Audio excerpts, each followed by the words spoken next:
You fool! Warren is dead.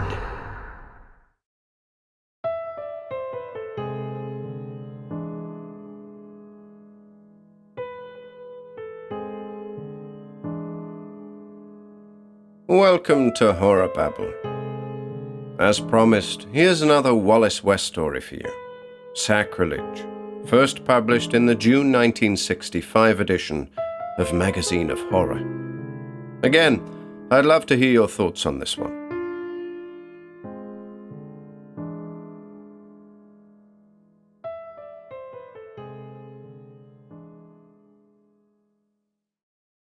Sacrilege by Wallace West. My body was every whit as good as that one yonder. Jeremiah pointed to a swimmer outside our window. A fine white body I had, suitable for many pleasures. So had we all. I shifted to a less uncomfortable seat on my chilly rock. Don't excite yourself. Don't bait me. He drew breath between clenched teeth. The only carcass you'll inhabit will be that of a pig or a snake. Not if I steal a better one. He made a sound like laughter. But that means a greater chill touched me. I care not a fig. I'm damned unless I repent, and repent I will not. Not Jeremiah Mather the witch-burner, though we only hanged them in Salem. Let me explain. I am dead. Mather was dead, although not dead enough yet. Back in 1930, I had been second trick telegrapher at the Peaksford, Massachusetts railway station. One night, Jim Breeden, the third trick operator, and I got involved with bootleg liquor and dark doings. Jim had a perverted interest in things psychic, which found expression in the exposure of phony mediums. That frigid night we had a few drinks, used sleight-of-hand tricks to break up a séance run by a charlatan, and, feeling quite superior to the local yokels, had more than a few more drinks before I went to work. I was asleep beside my key when the dispatcher tapped an order to stop 7 at Peaksford and let a belated New York express have right-of-way. When the detested telephone awakened me, and the dispatcher cursed me into realization of what was happening, 7 had roared past the siding, while around the bend the headlight of the express was showing. I ran out on the tracks, waving a red lantern. Brakes screamed. Whistles howled. I tried to leap aside. My shoe caught in a switch frog. Locomotives loomed, reared, tilted. Pain. I picked myself up and searched for the lost lantern. I was in the center of chaos. Freight cars lay scattered up the track. People were running about. Steam squirted from overturned engines. Beside me lay Hank Gordon, 7's engineer. He was scalded and screaming, or trying to, for I heard no sound. I met Peaksford's police chief and offered my assistance. He didn't hear me. I caught his arm, but it slipped through my grasp like a column of smoke. I shouted. He walked away. In the glare of burning coaches, I saw Jim Breeden and gripped his wide shoulders. He looked straight through me. Then I realized that I must be dead. Sobs, the first sound other than my own voice that I had heard, made me turn. I saw Engineer Gordon kneeling beside his mangled body. "Frank," he said, "there's something wrong. I can't wake myself up." "Take it easy," I said. "You've just been killed. We're dead." Who will take care of Martha and the kids?" was the first thing he said. Then, "I saw your lantern. What caused the wreck?" "I went to sleep on duty." He looked at me with horror and turned away. "Where are you going, Hank?" "Over there. Don't you see the path?" Fearing that he was still dazed, I tried to follow. I could not. When I walked in his direction, we moved farther apart until he disappeared. I turned back to the wreck, wondering where my own body lay. Because of my warning, 7 had slowed enough to lessen the shock. Several cars were derailed. Ambulances were carrying away injured passengers and trainmen, but Gordon was the only person killed besides me.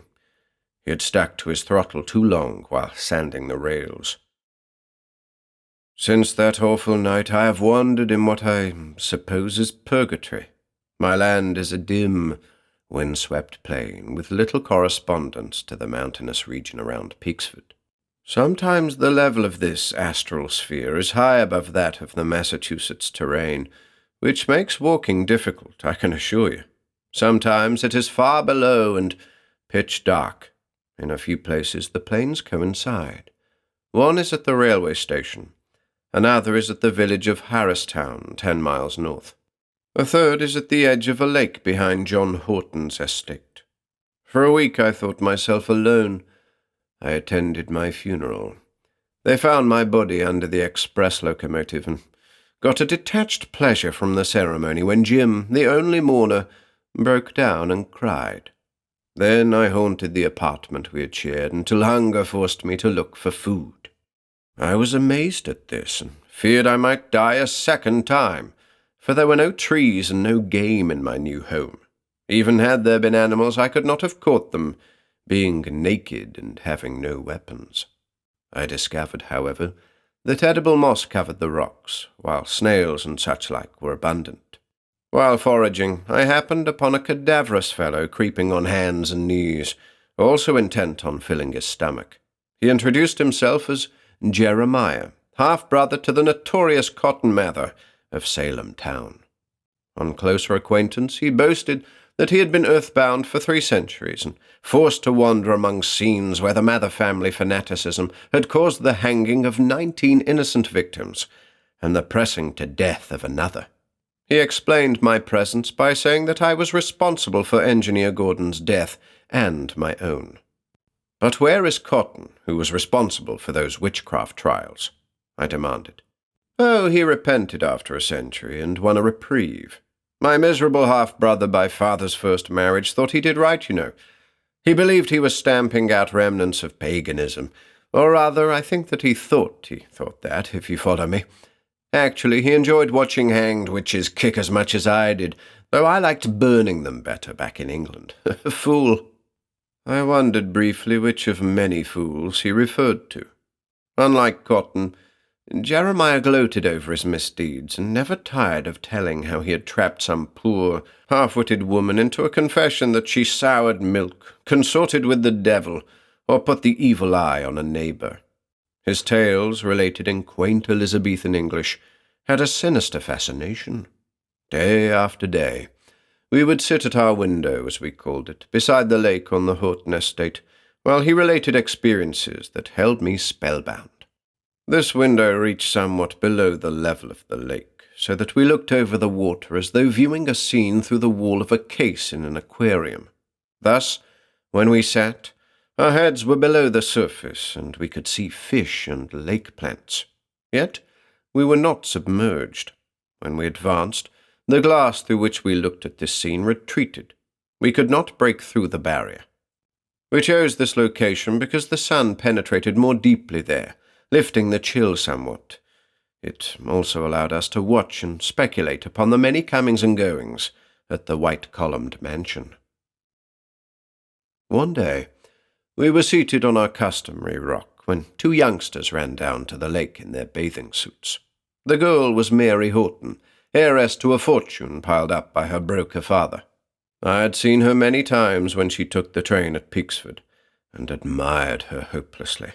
She was tall, fair, with laughing blue eyes, a kissable mouth, and a broad forehead. The youth was Tom Bradley, a frequent visitor at the Horton place. As they splashed about near shore, Jeremiah was moved to fury. If I had a body, he kept whispering, I could live again. Curse them, Beelzebub, Lord of the Flies. As he spoke, Mary struck out toward a float anchored near the middle of the lake. For a few minutes she swam strongly. Then I saw that she had misjudged her ability. She was in serious trouble. Jeremiah started running toward her, and I followed. The girl struggled gamely, but with 100 yards still to go, doubled up with a cramp. Bradley then realized her danger and swam frantically to her assistance. He was too late. Before he had covered half the distance, Mary went under. Still struggling feebly, she sank through the green depths and came to rest on the bottom, where it coincided with the level of our spirit world. I sprang forward, hoping against hope that I might help. Jeremiah was before me. He flung himself at the body, stretched himself upon it, his lips against those of the choking girl. "Lucifer, aid me," he babbled. As he continued some horrible ritual, Mather's body became indistinct. It was sinking, like smoke, into Mary's twitching form. Simultaneously, a nebulous shape materialized, exactly as if— I screamed at Mather, trying in vain to tear him from his prey. Bradley dived upon us. He gripped the body, now apparently lifeless, kicking furiously. He regained the surface. I recalled the shape that had nebulized beside Mary's body. There it still lay in the wavering light. If I had not seen Bradley bear her to the surface, I would have sworn that no change had taken place. This being was ethereal, beautiful, helpless, and on my side of the barrier. I knelt and chafed her wrists to save her soul. "How dark it is," she gasped at last as she sat up. "Oh, thank you for rescuing me, but—" She stared upward at the mirror surface of the lake. "Where is this place?" I stammered some inane nonsense and tried to forget that we were naked. She was shaking with cold, so I led her to where the sun warmed our barren land. As the light brightened, she discovered the loss of her bathing suit, gasped, tried to cover her lovely breasts with her tiny hands, then relaxed with a hopeless laugh. "You're the telegrapher who was killed, aren't you?" she asked in a voice which she tried to make matter-of-fact. "Yes, Frank Easton, at your service." "Then we're both dead?" She screwed up her eyes. "I don't think you are." We had reached the rock, so I pointed to where Bradley was giving first aid. "To what?" "How odd," Mary gasped. "Tom doesn't know I'm dead." She gave a little cry. Then, as the body on the beach moaned and struggled, "Look, I'm coming too. Oh, Mr. Easton, tell me what this means." I blurted out the truth, and her fists doubled in fury. "I'm not going to let him get away with this. This body-napping," she stormed. "I've heard of Jeremiah. People around here still talk of his deviltries. That's what keeps spirits earthbound, perhaps, the remembrance of their misdeeds by the living. Wait till I get my hands on him. On me." She raced for the spot where the body was being revived. Mather was on the alert. Before Mary could reach him, "This is involved, but I know no better way to express it." He coughed the last water from his stolen lungs and stood up. Mary flung herself upon her own body, or rather she flung herself through it. Dismayed, she tried again. After a third attempt, she turned back in my direction. "Do something," she raged. "Don't stand there like a peeled worm. Oh, why can't I?" She burst into a flood of tears and flung herself on the sand. "I don't know what to do, Miss Horton." I patted her shoulder, since I could think of nothing better. She sat up, rubbing her fists into her eyes like a little girl. "Must I stay in this awful place?" "I don't know. We'll find out tomorrow, perhaps. Now we must gather moss to sleep under. Can't we have a fire? Fire doesn't seem to burn over here. I've tried knocking rocks together until my fingers bled." By the time our beds were completed, the sun was setting, and a danker chill came creeping from the lowlands. I then collected double handsful of mushrooms and snails. Mary ate the things with only the faintest hesitation. Soon afterward, she burrowed into her moss pile. For a long while I sat on the rock, which still was warm. What was I to do? Jeremiah had committed a crime far worse than that of burning witches. How could I bring him to justice? Jim had once mentioned that an honest medium lived at Harristown. Perhaps I could reach him through her and get him to help. This thought made me feel better as I crawled into bed. When I awakened, Mary was standing on the rock, beautiful as a nymph. "Look, Frank," she cried. "Maybe I'm going to be drowned again." Mary's earthly counterpart, none the worse from yesterday's experience, was striking out boldly across the lake. "Here comes Tom," she whispered, as if watching a motion picture. Bradley raced down to the shore, shouting for the other to return. Then, tossing off his coat and shoes, he dived in. The thing that had been Mary swam with long, easy strokes. Its intention plainly was to mock us. Its face had lost much of Mary's sweetness and assumed something of Jeremiah's nature. The mouth was hard, the eyes glittered. Just as he, oh damn such contradictions, just as it swam within a few feet of our vantage point, Bradley arrived. Jeremiah struck him contemptuously across the face. Thinking this a symptom of hysteria, the boy caught the supposedly drowning girl under the armpits. In turn, Mather threw both arms about the youth's neck and sank into deep water. They struggled for what seemed many minutes, but Bradley knew a thing or two. He drew up his knees, kicked the other's body from him, and broke free. Jeremiah promptly struck out for shore. Once there, he threw up both arms as though trying to grasp the whole world in a frenzy of animal joy, and ran toward the house. "It's murderous," Mary's teeth chattered. "It meant to kill Tom. It may attack Dad or Mother. Is there no way of stopping the thing? Let's go to Harristown and try to get a warning through." After a breakfast of the inevitable, we set out along a dim path far below the level of Massachusetts terrain. Before we'd gone 5 miles, Mary's feet were bleeding, and I had to carry her over the roughest spots.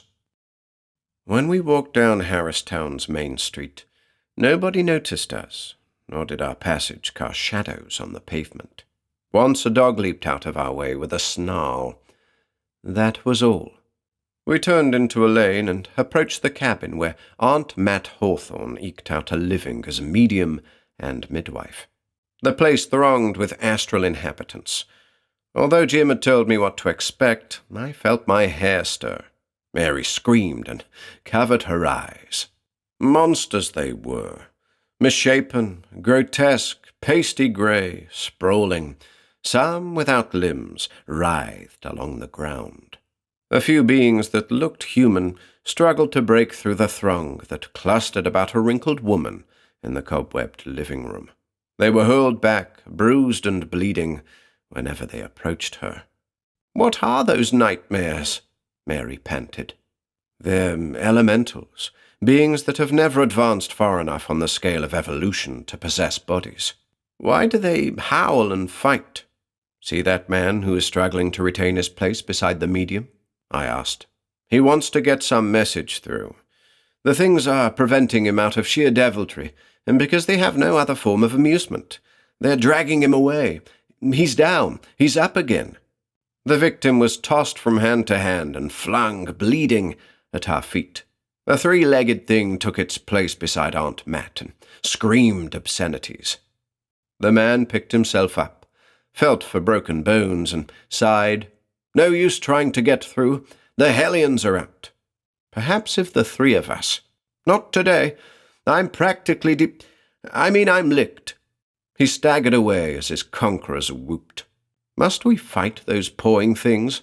asked Mary. "Yes, and even if we reach the medium, our message probably will be garbled when she repeats it." A dwarf with one malignant eye caught sight of us, and, calling attention to a new sport, the crowd surged toward us. Mary screamed, one high-pitched cry of agony as a thing touched her. "Take me away, Frank! Take me away!" she moaned, "before I go mad and gibber too." She could not sleep that night. For hours I rocked her in my arms, talked soothing nonsense, assured her that all would be well, fought back my hopelessness. I forgot my misery in trying to assuage hers, and for the first time a sort of peace descended on me. "There must be some other way," Mary said when the return of daylight inspired us. "Let's go to my house. Perhaps Jeremiah can be caught off guard." An unexpected difficulty arose. The level of the astral sphere was beneath that of the Horton basement. In the dank gloom where we estimated the house to be, we sat down in despair. I puzzled over the thing until at last a possible solution came. We might build a rock pile. Perhaps we could make it high enough for the top to penetrate into the ground floor. I'll help, Mary said grimly. Anything's better than returning to Harristown. We pooled what remnants of geometry we could remember to locate our tower. Using the lake as a base, we triangulated and paced off the distances. Then we set to work. Muscle-straining, back-breaking labor it was, because we had no levers with which to move boulders. Gradually the pile took form. 5, 10, 15 feet up it went. Then, one evening, when we had about decided that our location was wrong, a light flashed. One of Horton's servants had turned on a light in the wine cellar. Heartened, we kept working until, by standing tall, our eyes came above the level of the living room floor. The place was strewn with empty bottles. A window had been broken. Cushions were in disarray. Bradley, dead drunk, lay snoring on the divan. Jeremiah was dancing amongst this wreckage, apparently to the sound of a record player. The fact that we heard no sound and had a worm's eye view made the scene doubly dreadful. Round and round in a circle it had chalked on the Persian rug. The creature whirled and pirouetted in some heathen temple dance. "It's wrapped in one of our red silk window hangings," Mary breathed in my ear. "What's it doing?" "Trying to evoke the devil, I think. Jeremiah boasted they had an understanding." Whatever Mather's intentions were, he misjudged the physical powers of his new body. In the midst of a genuflection, it staggered and sprawled, red hanging and white limbs in a pitiful heap. "Now's your chance," I gritted. But the unconscious form was far out of our reach, no matter how we strained. The opportunity passed in a flash, too. Jeremiah sat up and moved farther away, holding his stolen head and moaning. "Where are your parents, Mary? Do you suppose it has driven them away?" "No, Mother and Dad are on a short trip. Bradley was to have stayed at the Peaksford Hotel until they returned. The poor Tom, he looks half dead." "What shall we do next?" "Wait until they return, I guess. Father and I understand each other very well. Maybe I can reach his subconscious like I used to do when we tried PSI experiments on rainy afternoons. Oh, I wish I really had studied such things instead of playing around with them." We now spent most of our time shivering on the tower top. Therefore we were witnesses when the broker and his apple-cheeked wife walked into the midst of a drunken orgy. Bradley must have invited his bohemian acquaintances down from Boston. The living room was full of singing, shouting, drunken bacchantes. I had hoped the Hortons would realize at once that their daughter was possessed, but had underestimated Jeremiah. The talent that had allowed him to hang most of the blame for his crimes upon his half-brother came instantly to his aid. He flung himself, sobbing, on Mrs. Horton's bosom, denied all responsibility, and accused Bradley and the rest. So realistic was the performance that the old folks could not help believe it. Horton drove Bradley and the others out of the room. Then, his rage cooling, he patted his wronged darling's head, remembered that after all he was a businessman, removed several packets of bills from a briefcase, and deposited them in a wall safe. "Did you see that creature watch him?" Mary cried as the Hortons led the weeping Jeremiah from the room. "He always would carry cash around. I'm scared to death." She laughed shakily then, realizing how ridiculous her last word sounded. Servants cleaned up the living room and put out the lamps. For an hour or so nothing happened. Then a crack of light showed as the hall door was pushed open. Jeremiah slipped through and headed for the safe. "He found the combination," Mary groaned. "I left it in my desk." As Jeremiah was stuffing the bills into a handbag, Mrs. Horton entered in search of her daughter. The impostor either became rattled or was overcome by bloodlust. Mrs. Horton screamed once before he caught her by the throat. A pajama-clad figure ran into the room and flung Mather against a wall. He rebounded, snatched a bookend, and struck Horton a glancing blow on the temple. The broker sank to his knees, red showing in his white hair. Jeremiah raised the piece of metal for a finishing blow just as servants, roused by the clamour, came to the rescue. It took them 10 minutes to subdue the ravening monster. Mary had fainted. I picked her up, clambered down the rock pile somehow, and carried her to our home. There, despite my efforts at encouragement, she buried her face in the moss and cried herself to sleep. Covering her thin body as best I could, I set off for Harristown. The chance of getting through to Aunt Mat was slim, and the chance of having any message from the spirit world believed and acted upon was even slimmer. Nevertheless, Aunt Mat was now my only hope. When I reached her bedroom, I found the old woman sleeping soundly. The elementals had gone elsewhere for amusement. Paper and pencil lay on a rickety table at her side. I whispered to her to pick up the pencil, but she only moaned and stirred fretfully. "Aunt Mat!" I yelled at her in desperation. "Pick up that damned pencil and take a message!" "Yes, I hear you, Hiawatha," she gabbled, sitting bolt upright and adjusting her nightgown with exaggerated modesty, although she was still half asleep. "Tell me what to write." "Jim Breeden, railway station, Peaksford, Massachusetts," I dictated, and Aunt Mat's hand scrawled the words. Then, as I hesitated while trying to frame a message that would have some chance of being believed, the hand continued to write. "Jim, darling," ran the words. "Your great-aunt Minnie says to tell you she is well and happy. Hiawatha." An elemental, attracted by my shout, had preempted the medium's ear. I tried to continue, but the lopsided creature, having long amused itself with this sort of thing, blocked my best efforts. I pushed it away, but might as well have fought a mass of jelly. I tried shouting again. It hissed obscenities. Only a meaningless jumble, in which my name, luckily, was mingled, appeared on the pad. Malformed things now were flocking from all directions. I would be swept from my vantage point in minutes. Realizing my danger, the traditional distress signal of all telegraphers flashed through my mind. "SOS!" I screamed again and again, while mildewed hands tore me. I fell, scrambled, won free. The mob did not follow. These freaks had no more power of cooperation than lunatics, and thought only for the moment. I crept away, bleeding, more doubtful than ever that Jim would receive my message or investigate if he did. Looking like the ghost of a ghost, Mary was calling my name as I staggered back to the lake. She caught me as I collapsed and made a fuss over me, as women will, while I told her what had happened. "We'll have to go back together," I said at last. "I have a plan for getting through if Jim comes. If he doesn't come, we're stymied." After Mary had fed me and cleaned my scratches, she let me sleep while she reconnoitered her former home.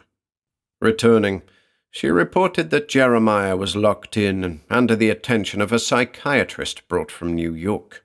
"A psychiatrist?" I groaned. "Now we're in even worse trouble.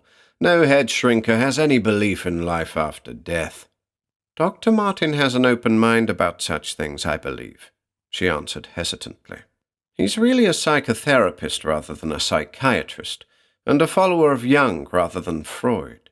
He's a good friend of ours and seemed quite interested the last time he paid us a visit, with what Dad and I could do with Rhine cards." "Well, I hope his mind is open enough for the wind to blow through," I said as I dragged my aching body upright. "What I have in mind would jolt even Sir Oliver Lodge." We spent 2 days hanging around Aunt Mat's cabin without catching sight of Breeden. I went over to the Peaksford station once, but he didn't sense my presence. Just sat staring at the office wall and chain-smoking. I told Mary I was sure he wasn't coming, but she wouldn't hear of leaving Harristown. In this she was right, because on the 3rd day my friend came swinging shamefacedly down Main Street and to Aunt Mat's home.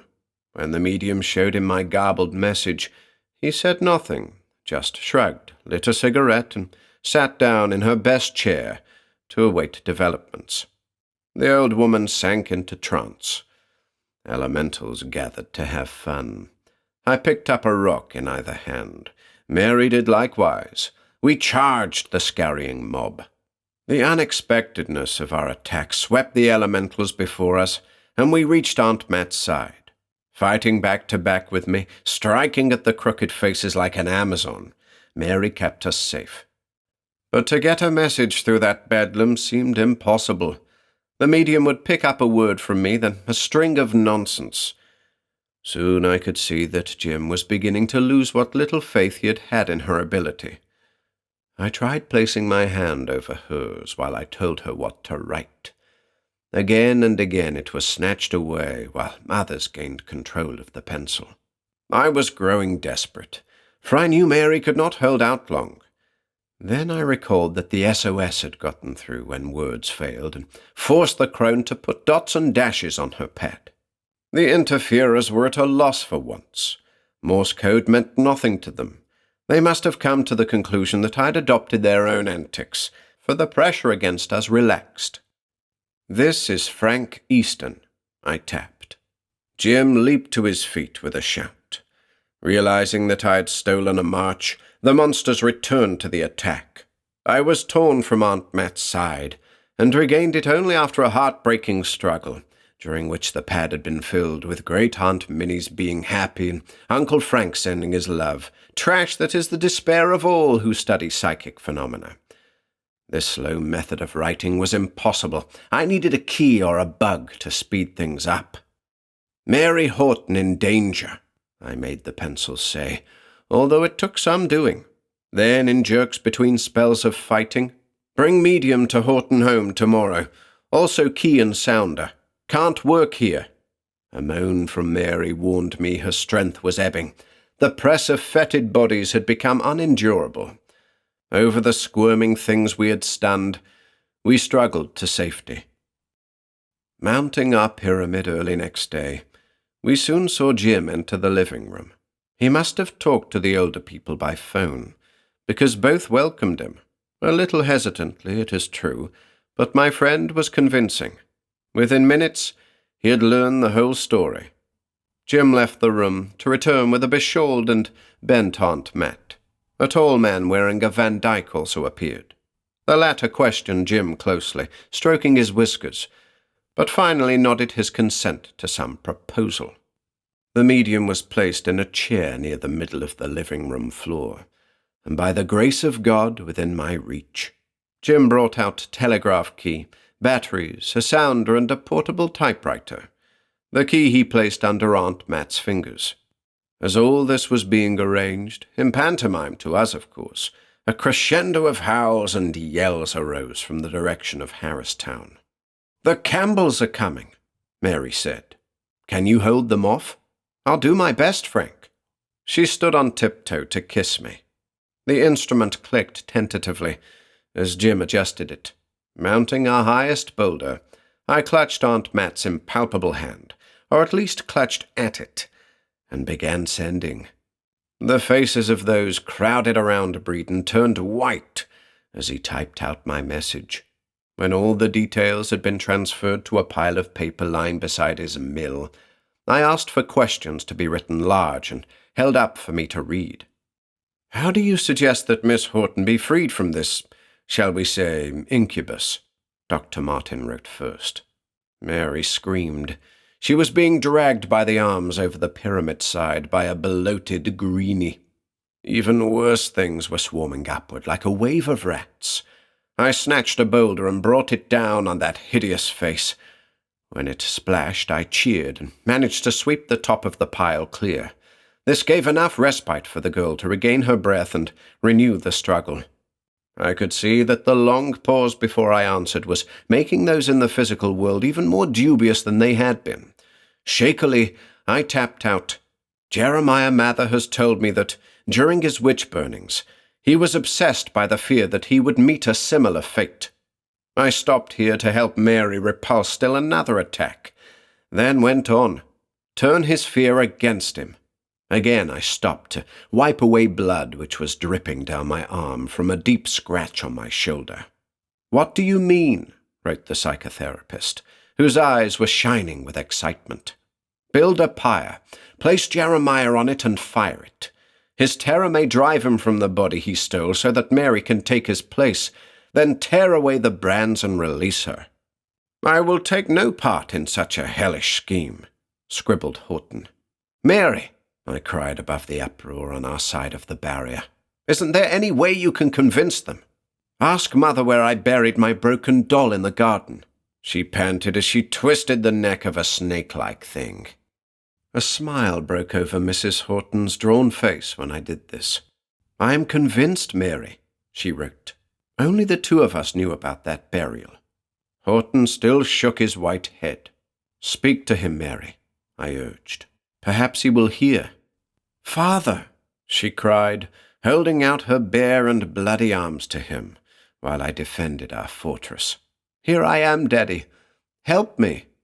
Some echo must have reached him. He hesitated and looked at Dr. Martin for advice. I'm in favor of the experiment, the psychotherapist wrote, after considerable whisker-stroking. We have nothing to lose, and Mary, the thing that calls itself Mary, is beyond all cure. So this modern witch-burning was agreed upon, after much bitter argument. Before dawn, Jeremiah was told that he was to meet the fate he had brought upon so many innocents, and was dragged, kicking and frothing, to a great pile of wood near the lake edge. How will they know when we change places? Mary moaned, as they bound the fiend to a stake in the pire's centre.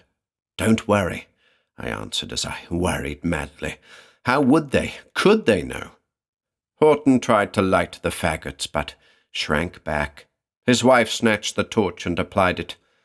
In the growing flicker, Jeremiah's stolen face was, at first, as beautiful and serene as that of a saint.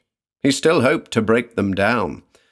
But as the heat increased, the face contorted. The mouth drooled. The eyes started. He may have been seeing in review all those poor souls he had helped send to this same fate. He screamed. The sound, first to penetrate our astral realm, was answered in chorus by elementals that had gathered, scenting the execution as buzzards do carrion. I heard him. Mary clung to me. Maybe we'll win. Jeremiah clung doggedly to the body he had ravished. He wept and pleaded. He hurled curses. Long minutes later, as his flesh cringed and his eyebrows frizzled, he tried to escape. Skinny elemental fingers reached hungrily for him. He drew back until he could stand the flames no longer. Then, as the girl's head fell forward on her breast, Mather's gaunt form detached itself slowly, fearfully like mist rising from water. Quick, Mary, I cried. Through the fire you go. Goodbye, dear Frank. She kissed me for the second time. I'd almost rather stay, but somehow I can't.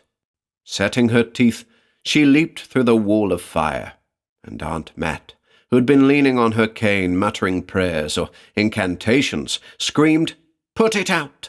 Put it out!" The others leaped to obey. A struggle was in progress on my side of the barrier. Jeremiah was at bay. Ringed about him, scratching with dirty finger and toenails, was the entire crew of elementals. No longer was there any lack of cooperation. Obeying a will transcending their own, they fell on Mather, hooting, "Sacrilege! Sacrilege! Kill! Kill!" He slipped and went to his knees on the damp moss. He saw me and made his last hypercritical appeal. "Help! Help me, friend!" As I leaped forward, he was sucked under the mob like a chip in a whirlpool. For a long time the obscene heap writhed beside a dying fire. When it untangled, no trace of Jeremiah remained. There is not much more to tell. Mary revived, none the worse, except for singed hair and minor burns, but looking woefully sad, a thing that cheered me when it shouldn't have. I reconciled myself to continue the dreary monotony of a half-life brightened by occasional glimpses of her. But a strange thing has happened. While foraging for supper, I came across the path Hank Gordon took. How silly of me not to have seen it then. At the end of that path there is a lightening of this eternal gloom. Tomorrow I follow that gleam.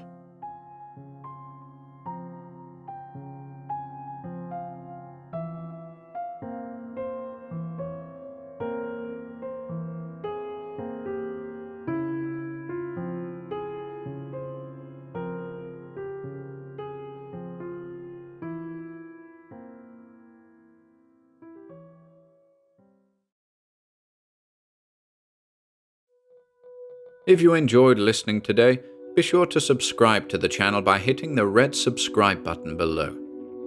After doing so, click the bell icon next to the subscribe button to receive new content notifications. If you'd like to support our work and receive exclusive perks, consider becoming a channel member by clicking the join button below. To support us in other ways, see the video description for links to our Bandcamp and Patreon pages and further information relating to our releases on Audible, iTunes, and Spotify. And until next time,